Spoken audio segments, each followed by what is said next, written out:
Hi everyone! Samahan niyo ako today ng orientation day for international students ngayon. So ito yung card na ginagamit pag sasakay ng bus, niloloadan lang siya. So medyo malayo yung lalakarin ko kasi nalate ako ng alis ng bahay kanina. So hindi ko naabutan yung bus na magbababasa na sa akin sa mismong tapat ng school. So parang almost half kilometer yung lalakarin ko.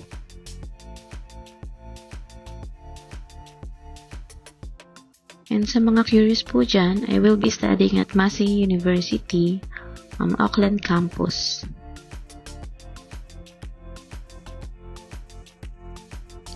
And then I will be taking Level 9 Master of Construction with Major in Quantity Surveying.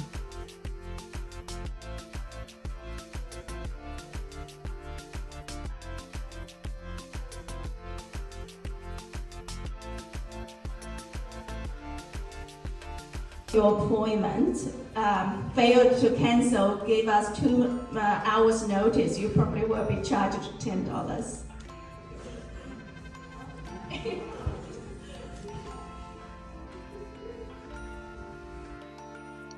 Okay, tapos na yung orientation. Nakapila ako ngayon sa Campus Information Services kasi kukunin ko yung student ID card ko.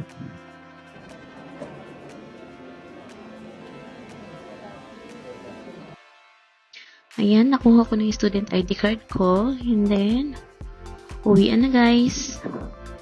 Lakad ulit.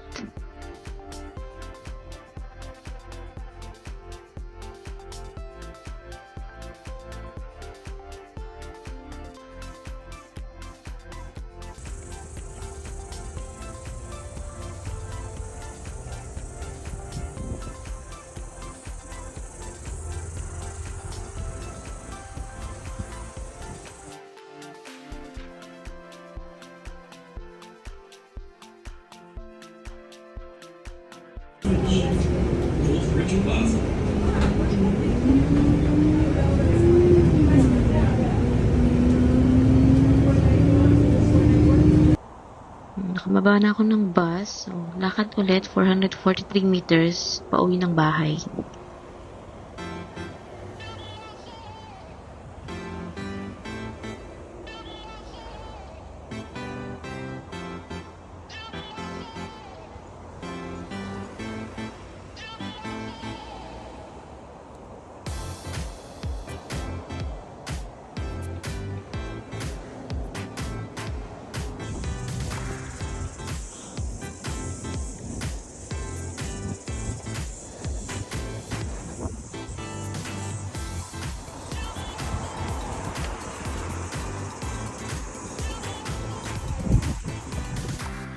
Finally, nakauwi din and naka 6,904 steps ako today as of 3:41 p.m.